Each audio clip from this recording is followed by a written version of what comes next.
أما بعد أعوذ بالله من الشيطان الرجيم.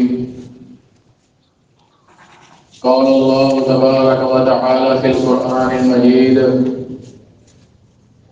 إن المنافقين هم الفاسقون. اللہ رب العزت نے قرآن مجید کے اندر نیک اور بد دونوں قسم کے لوگوں کا تذکرہ فرمایا ہے. ایک طرف نبیوں، صدیقوں، شہیدوں اور ولیوں کی صفات حمیدہ اور خصائل جمیلہ بیان فرمائی، اور دوسری طرف کافروں، مشرکوں، منافقوں اور فاسقوں کی صفات قبیحہ اور خصائل رذیلہ بیان فرمائی. ان دونوں قسم کے لوگوں کا تذکرہ کہنے کا ایک مقصد یہ ہے کہ ہم اچھے لوگوں کی عادات کو اپنائیں اور اچھے بن جائیں، اور برے لوگوں کی عادات سے بچ کر پرہیزگار بن جائیں. یوں آج ہم سب اس مقصد کو پورا کرنے میں ناکام ہیں. آج ہم اچھے لوگوں کا تذکرہ تو کرتے ہیں، نبیوں اور ولیوں کی صفات تو بیان کرتے ہیں، لیکن ان صفات کو اپناتے نہیں اور انہیں نمونہ بنا کر نیک سیرت اور برا عمل نہیں بنتے. اسی طرح ہم اٹھتے بیٹھتے برے لوگوں کی مذمت تو کرتے ہیں، کافروں، مشرکوں اور منافقوں کی بری عادات تو بیان کرتے ہیں، لیکن خود ان عادات سے اجتناب نہیں کرتے. ہم اس مقصد کو پورا کرنے میں ناکام ہیں. تو آج میں قرآن مجید کے اندر سے منافقین کی کچھ خصلتیں بیان کروں گا کہ جن کی وجہ سے ان پر شدید مذمت کی گئی اور منافقین کو ذلیل و رسوا کر دینے والے اور جہنم کے عذاب کی وعدیں سنائی گئی. ان خصلتوں کو بیان کرنے کا مقصد صرف یہ ہے کہ ہم ان خصلتوں سے بچیں تاکہ ہم منافقت کے دبے سے محفوظ رہ سکیں. تو اللہ رب العزت نے سورہ توبہ کے اندر منافقین کی 5 خصلتیں بیان فرمائی. فرمایا یأمرون بالمنکر کہ منافقین کی پہلی خصلت یہ ہے کہ وہ لوگوں کو برائی کا حکم دیتے ہیں، لوگوں کو گناہ کی دعوت دیتے ہیں، لوگوں کو نافرمانی پر آمادہ کرتے ہیں، لوگوں کو دین سے دور ہٹانے کی کوشش کرتے ہیں، معاشرے کے اندر بے حیائی، فحاشی و ریانی اور فسق و فجور پھیلانے کی کوشش کرتے ہیں. یأمرون بالمنکر میں یہ سب چیزیں شامل ہیں، اور یہ خصلت انتہائی بری اور مذموم ہے، کیونکہ اللہ رب العزت نے تو امر بالمعروف کا حکم دیا، لوگوں کو نیکی کی دعوت دینے کا حکم دیا، لوگوں کو نیکی کا حکم دیا، لوگوں کو نیکی پر آمادہ کرنے کا حکم دیا، لیکن منافق اس کے برعکس لوگوں کو گناہ کی طرف بلاتا ہے، لوگوں کو گناہ نافرمانی پر آمادہ کرتا ہے. یہ خصلت ہمارے اس مسلم معاشرے کے اندر عروج پر ہے. آج لوگ بے حیائی اور فحاشی اور ریانی کے داعی اور علمبردار بنے ہوئے ہیں. یہ فلم اور ڈراموں کے بیپاری، یہ اداکار و موسیقار، یہ ناول افسانوں کے فروخت کار، قومی اخبارات و جرائد کے اندر برہمنا نیر برہمنا عورتوں کی تصویریں شائع کرنے والے، اداکاریوں کے اندر، دکانوں کے اندر، بسوں اور گاڑیوں میں فلمیں چلانے والے اور ڈیک بجانے والے، یہ سب لوگ یہودیوں اور منافقین کا کردار امر بالمنکر ادا کر رہے ہیں. اور یہ خصلت اس معاشرے میں اس قدر پھیل چکی ہے کہ جو پرہیزگار اور متقی بندہ یہ سب کچھ سننا اور دیکھنا نہیں چاہتا، اسے بھی زبردستی سب کچھ سنایا اور دکھایا جاتا ہے. اور یہ انتہائی مہلک اور جان لیوا بیماری ہے. اللہ رب العزت نے ایسے لوگوں کے بارے میں فرمایا لِيَحْمِلُوا أَوْزَارَهُمْ كَامِلَةً يَوْمَ الْقِيَامَةِ کہ ایسے لوگ قیامت کے دن اپنے گناہوں کا پورا بوجھ اٹھائیں گے لیکن اس کے ساتھ ساتھ وَمِنْ أَوْزَارِ الَّذِينَ يُضِلُّونَهُمْ بِغَيْرِ عِلْمٍ، یہ ان تمام لوگوں کے گناہوں کا بھی بوجھ اٹھائیں گے کہ جن لوگوں کو انہوں نے برائی کی طرف دعوت دی، جن لوگوں کو انہوں نے برائی پر آمادہ کیا۔ پھر اللہ نے فرمایا الا خبردار سن لو ساء ما یزرون، بہت ہی برا ہے جو یہ لوگ بوجھ اٹھانے والے ہیں۔ اسی طرح صحیح مسلم کے اندر روایت ہے، رسول اللہ صلی اللہ علیہ وسلم نے فرمایا من دعا الی الضلالہ، کہ جو بندہ لوگوں کو گناہ کی طرف بلاتا ہے، جو بندہ لوگوں کو گناہ کی دعوت دیتا ہے، کان علیہ من الاسم ولا ينقص من آثامہ شیئا، تو اس گناہ پر جتنے لوگ بھی عمل کریں گے ان تمام لوگوں کا پورا پورا گناہ برائی کی دعوت دینے والے کے نامہ اعمال میں بھی لکھا جائے گا۔ پھر اللہ رب العزت نے فرمایا وَيَنْهَوْنَ عَنِ الْمَعْرُوفِ، کہ منافقین کی دوسری خصلت یہ ہے کہ وہ لوگوں کو اچھے کاموں سے روکتے ہیں، نیکی کے کاموں میں رکاوٹیں پیدا کرتے ہیں، نیکی کے بارے میں لوگوں کے دلوں کے اندر شکوک و شبہات پیدا کرتے ہیں، نیکی والے کاموں کی تحقیر کرتے ہیں، شرعی پردے کو قید اور عذاب کا نام دے کر عورتوں کو بے حیا اور بے پردہ بنانے کی کوشش کرتے ہیں۔ وَيَنْهَوْنَ عَنِ الْمَعْرُوفِ میں یہ سب کچھ شامل ہے۔ شاعر اسلام کا مذاق اڑاتے ہیں، داڑھی کا مذاق اڑاتے ہیں، شلوار ٹخنوں سے اوپر رکھنے والے کا مذاق اڑاتے ہیں۔ غرض یہ کہ منافق مختلف طریقوں کے ساتھ لوگوں کو نیکی کے کاموں سے اور فرائض و واجبات سے روکنے کی کوشش کرتے ہیں۔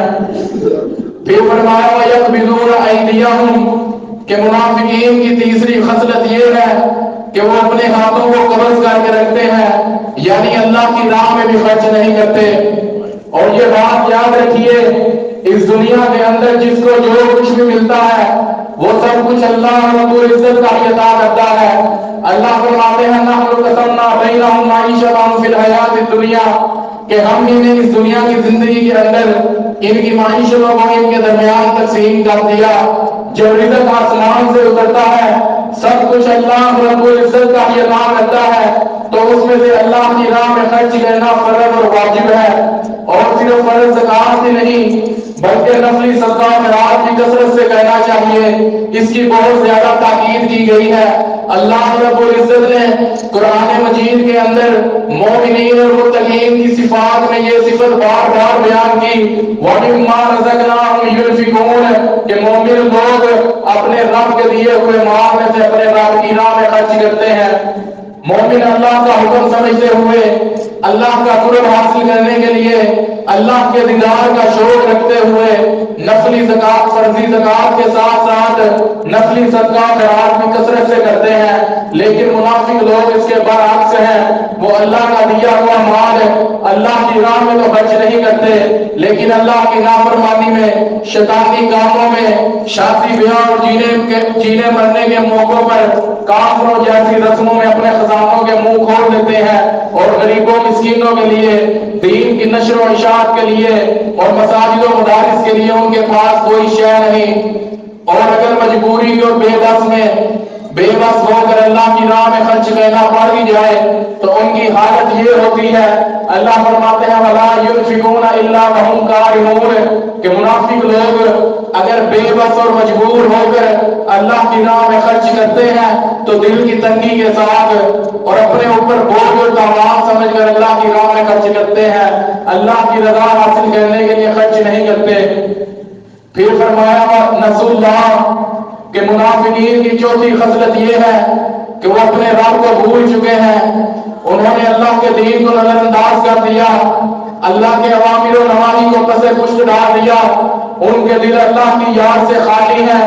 ان کے دل اللہ کی محبت اور اللہ کے ذکر سے خالی ہیں، وہ ہر وقت دنیاوی امور اور دنیاوی لذتوں اور مسرتوں کی یاد میں رہتے ہیں۔ ایسے لوگوں کے بارے میں اللہ نے فرمایا استحوذ علیہم الشیطان، کہ ان لوگوں پر شیطان غالب آ گیا، فانساہم ذکر اللہ، اور شیطان نے ان کو اللہ کے ذکر سے غافل کر دیا۔ اولئک حزب الشیطان، یہی لوگ شیطان کا گروہ ہے، یہی لوگ شیطان کے چیلے ہیں۔ اللہ خبردار سن لو، ان حزب الشیطان هم الخاسرون، کہ بے شک شیطان کا گروہ بہت زیادہ نقصان اور گھاٹا اٹھانے والا ہے۔ اللہ رب العزت نے منافقین کو شیطان کا گروہ کہا اور ان کی سزا کا بیان کرتے ہوئے فرمایا فذوقوا بما نسیتم لقاء یومکم ھذا، کہ تم نے اس دن کی ملاقات کو بھلا دیا تھا،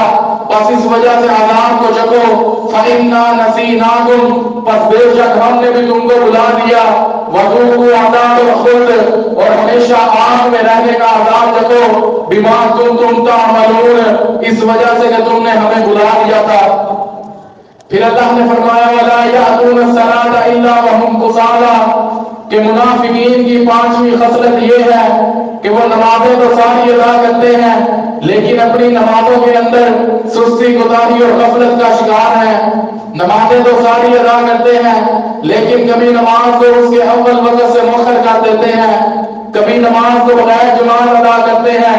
اذان سننے کے باوجود مسجد میں نہیں آتے اور اپنے گھروں میں ہی نمازیں ادا کرتے ہیں۔ یہ سب نماز میں سستی والے اعمال ہیں، اور نماز میں سستی کرنا منافقین کی علامت اور منافقین کا طریقہ کار ہے۔ بہرحال اللہ رب العزت نے سورہ توبہ کے اندر منافقین کی یہ 5 خصلتیں بیان فرمائی۔